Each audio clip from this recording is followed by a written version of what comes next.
Hello, everybody, and welcome to Dishing with Stephanie's Dish, the podcast where we talk to people in the food space.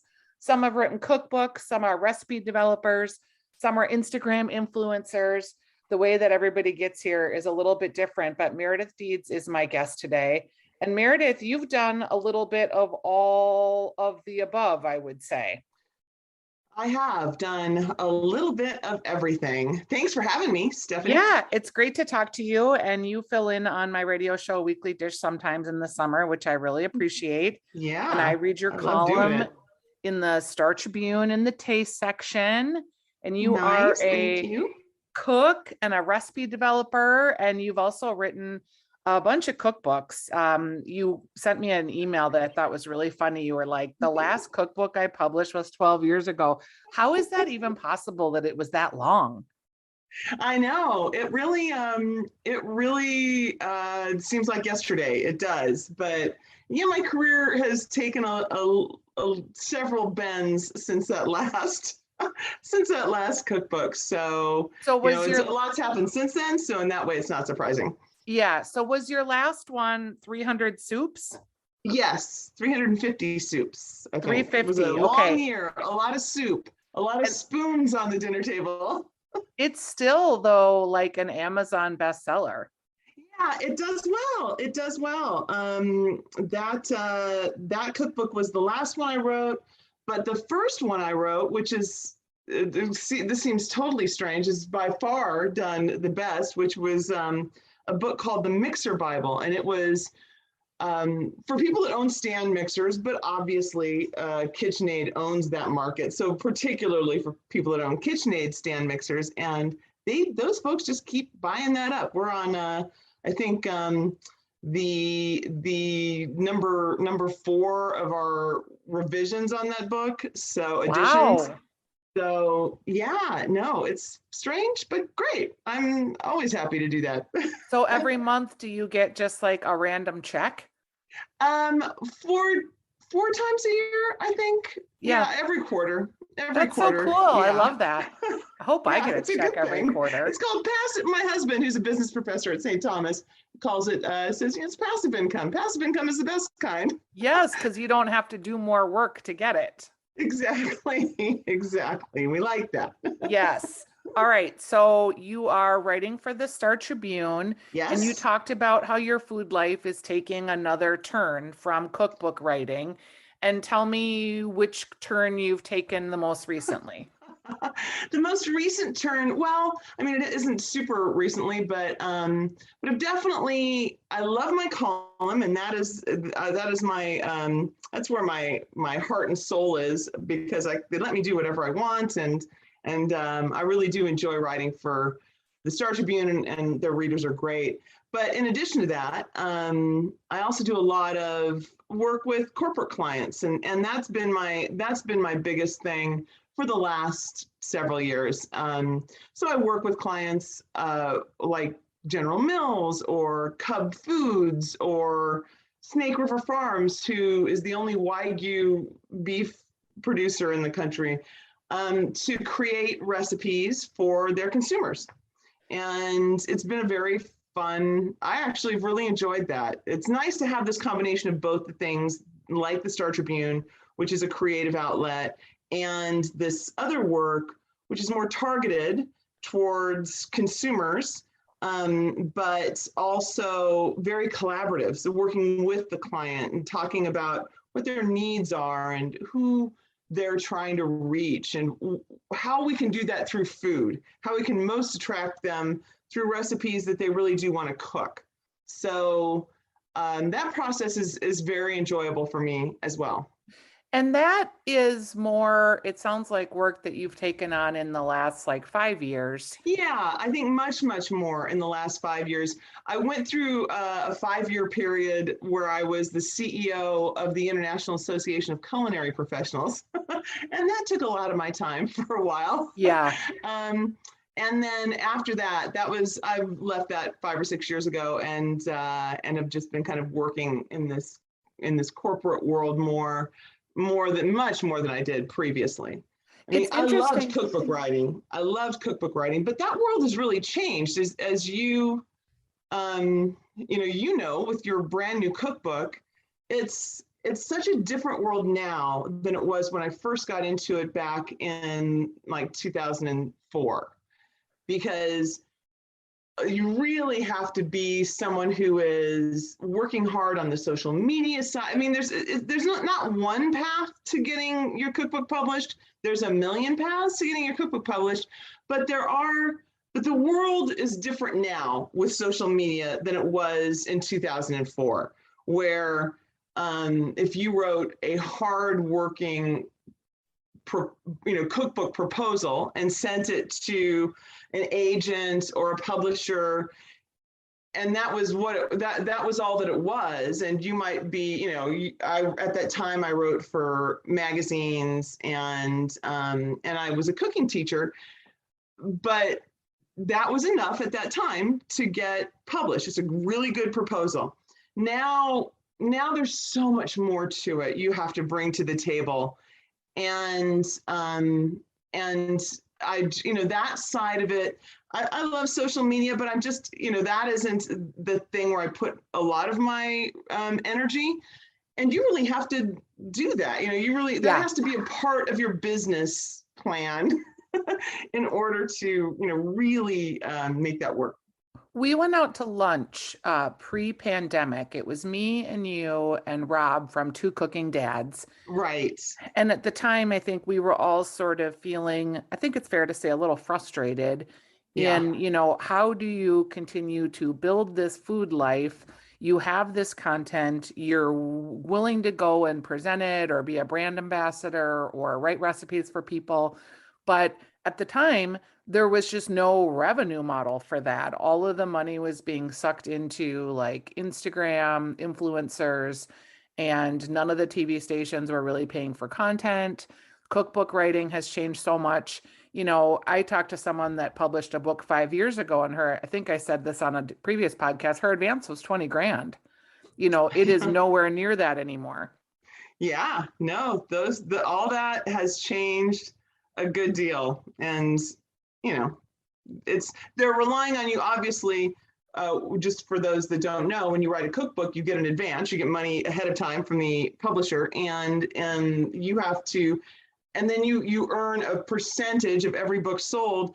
But until you don't get royalties, there are no more checks coming until you've earned out of that advance. So you have to, with the little percentage you get of every cookbook, you have to earn that $20,000 back essentially before the publisher starts paying you anything else. Yeah. So yeah, it's now you get royalties, I hope. Yeah. So the money has changed in that a lot of the brands, like people that you're working for, and I say the word a lot because there's obviously the high tier folks like the General Mills of the world that have a lot of need to produce content, videos and social themselves and recipes for websites. And that is kind of where it seems like the money has gone. But in order to do that, you have to be someone that's a business person, that's professional, that's connected in those worlds. It's hard to just, call General Mills and be like, hey, I can produce recipes for you. No, you're right. You're right in that it isn't easy to get that work, and certainly not right off the bat. It takes, I was in this business for 20 years before I started to attract that kind of work, and it does take a long time. I think the path now is much more through social media, like we've just described. Yeah. That's just the way it seems most people are coming to things. What's interesting? Companies, go ahead. I was just going to say, what's interesting too, is a lot of the really influential social media folks in food aren't that engaging in person. They tend to be introverted, or they're better with the camera work. And when you actually get them and you're talking to them in a conversation, many of them are shy. They're not super forthcoming or gregarious or engaging. And certainly you put those people in a television studio or on the radio, and they're really hard to talk to. They're almost like comedians. just sit there and stare at you while you ask questions. Yeah. And it's kind of like the answers are sort of one word and there isn't a lot of color commentary. And that's why, when we have you fill in on our radio show, like we think of people to fill in, and then sometimes we test them, or sometimes we call them and have a conversation with them on the phone, and you can just tell, like 2 hours of talking is a lot for a lot of people. Yeah. Where for me, it goes by so fast for some strange reason. And it's fun. It is. But that kind of harkening back to that point about social media and recipe development, I think what's happened with a lot of companies is that for a while, there are people like me, and I'm not trying to sound like I'm better or worse than anybody else. And we're all in the same boat here together. But I've been working for a long time, was a cook, writing, cooking teacher, went to culinary school, did all those things. And then, but I charged money to companies. Yep. And because I don't have a social media, I don't have a lot of brands coming to me because they want to be on my social media channels. That's not how that works for me. So, but then there was a period of time about 7-8 years ago where a lot of people came onto the scene, a lot of bloggers with a lot of content, and they were very willing to work with companies for very little money or no money in order to have that relationship, maybe get product from that company, just kind of build up their presence. Yep. And what happened was a lot of those people at that time kind of rushed to the food blogging world, and not necessarily ever having been in the food world before. Yep. So there was a lot of content that wasn't vetted in any way. And then these companies were like, wow, well, we cannot pay people because this is free and this is great.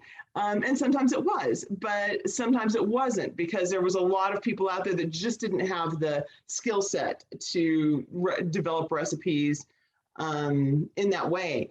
And so for a particular audience.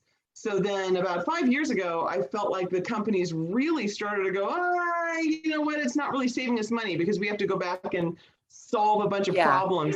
And that's where I found that there was a market for me again. So then for a while, I was just like in the wilderness. The brands weren't there didn't want to pay anybody because why should they? And then it became clear that they needed people that had been in the industry, had more vetting, and that in the end saved them money, because they didn't want recipes out there that didn't reflect well on their product. Yes. Someone goes out and makes a recipe and it fails because the recipe's not written well, but it has your product in it and they got it from you. Who are they going to blame? So that's kind of how this has come along. But the work is hard to get. You've got to work really hard in any avenue you can in the food business. You really do. And I've said no to very little in my career. Sometimes that has not been a great thing, but for the most part, it's been 2 steps forward, 2 steps forward, 1 step back. I've definitely over time progressed and now can take a lot of these jobs. And I think a lot of people can do that. It's just really a matter of working hard and definitely seeing it as a full-time profession. It's not for dabblers. Yeah, for sure. Are there any cooking trends or cookbooks or even cooking gadgets that have come across your path recently that you're excited about?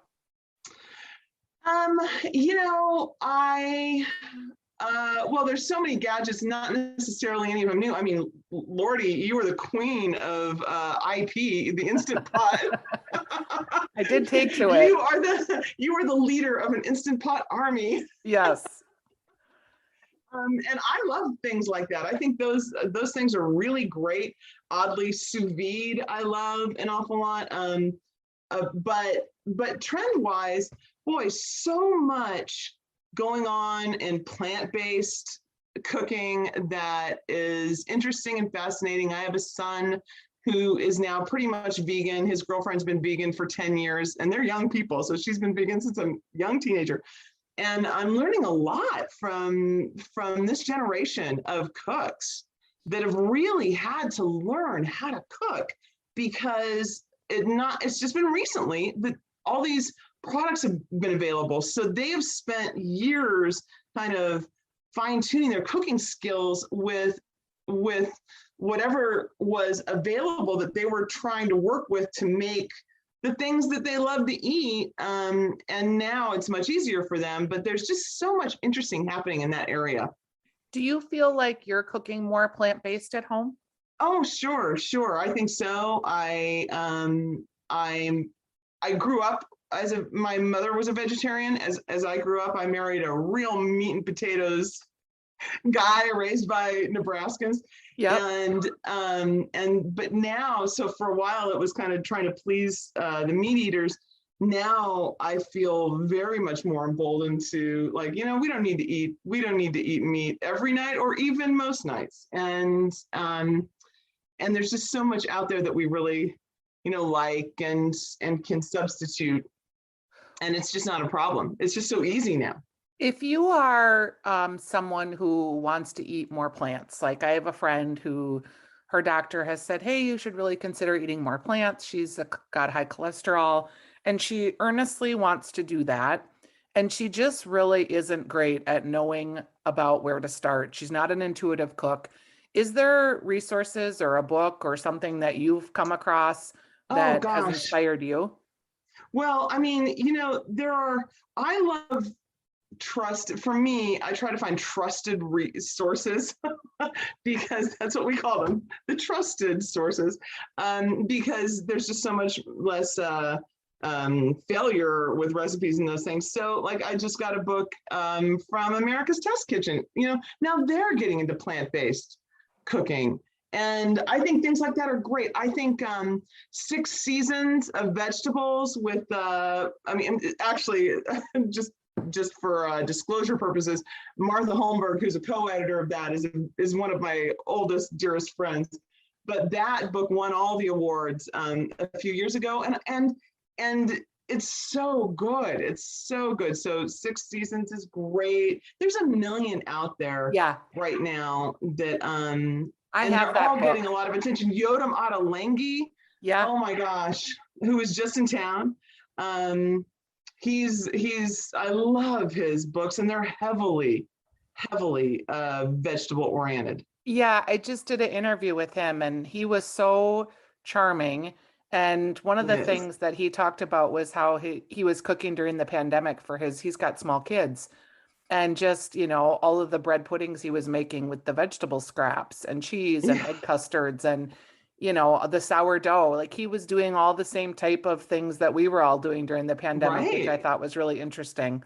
And just, using your freezer and your scraps and making things go further because you weren't always able to just pop into the store. Yeah.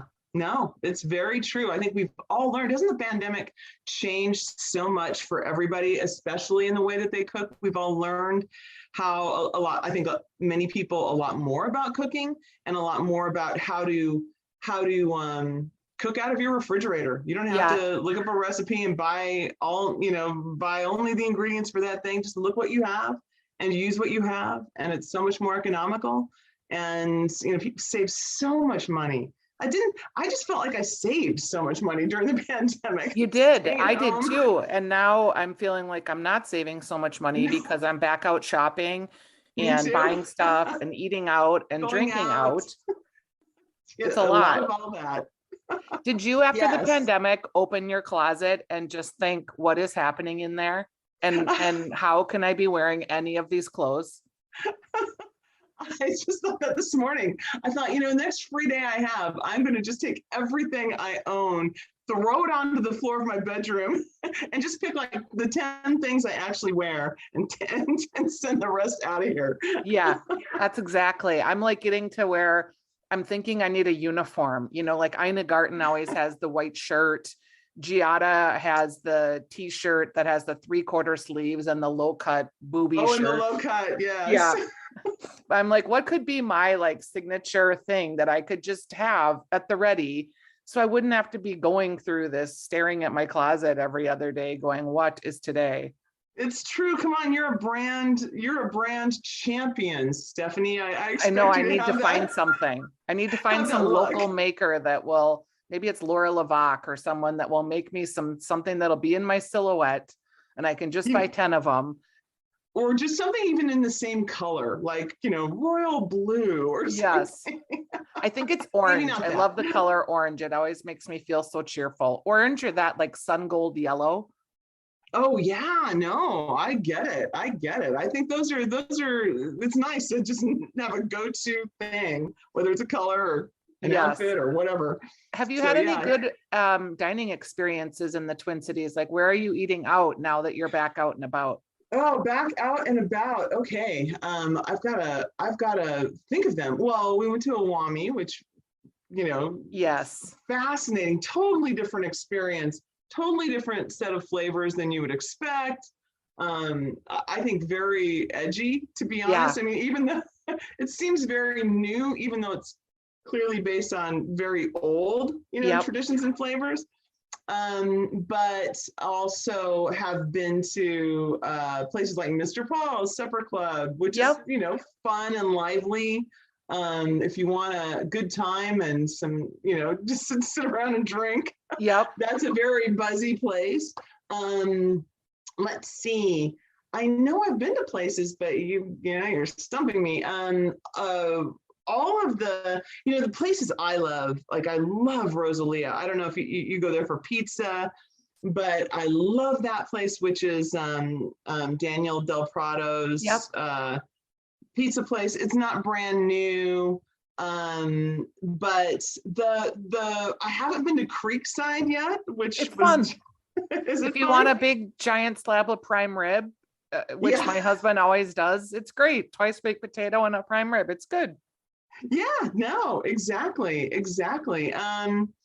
No, I think that places like that, Colita, I feel like I'm not really been hired by Daniel Del Prado, but he is a good restaurateur. And, I would highly recommend, if you haven't gone to Kaluna yet. No, I haven't gone to Kaluna. I just passed it. It's kind of right by Colita, isn't it? In that same area? No, I haven't, but I do love Animed and I love Lat 14. Definitely have been there. Hi is another favorite of mine. These aren't brand new places, but they're very good. Oda Lengi went to Hi and visited with Christina. She was pretty touched, I think. Oh, wow. Oh, that's great. Boy, when people like that come to town, those icons, and they find themselves in your kitchen, that is always an amazing thing. That was a very fun part about being the CEO of the International Association of Culinary Professionals. It put me in spots where I had these meals with these iconic chefs. And one that always pops to mind is a very late night I spent with Jacques Pepin. Isn't he fantastic? He's the best. And I because of the IACP thing, I've worked with him on things for years, but just kind of trying to set up events, very cursory kind of experiences with him. But then this meal was so unbelievable, because when you go out with a chef like that anywhere, the restaurant, and we showed up very late to a place. And the chef was like walking out the door as we were coming in, and then he stopped, full stop, and came back in. And we were there, I think, until 2 a.m. And he was telling stories about, he told the great iconic story about how the Julia Child SNL skit came about, because he was involved in the inspiration for that. They were on the Today Show or the Tomorrow Show. I don't know if anybody remembers that, with Tom Snyder. Nope. And they were just about to go on set, and just about to go on air, and she cut her finger really badly. And he tried to convince her to step back because, she had to wrap it up in a band-aid. And then, and she wouldn't. And so she's trying to cut this chicken with a big Band-Aid on her finger, and Tom Snyder couldn't stop talking about it. and Dan Aykroyd saw it, and that's how the SNL. So those moments, I guess, I don't know. That's a long story. That's it has nothing funny. to do with cooking, but it is fun. And going out with those iconic chefs and being in those restaurants, that means everything to those chefs. Yeah. They'll do anything for you. They're so, just thrilled that you're there. His Jacques Pepin's memoir, it's called The Apprentice, My Life in the Kitchen, is one of the best food memoirs I've read. So good. His story, coming out of World War II and as a child, and being sent out into the countryside and then working for, the president of France, and then coming here and working at Howard Johnson's, of all things. Yeah, his path is amazing. I think so too. Well, Meredith, it's been great to catch up. Thanks for just dipping in with me today and giving me a little fun time with you. I hope that we get an opportunity to run into each other again. We have to go for coffee or lunch. We've been talking about it. So let's find some plant-based lunch spot. We'll work it out. Okay. I'm looking all right. to it. Thank you, Stephanie. Thanks, Meredith. Okay. Bye-bye. Bye.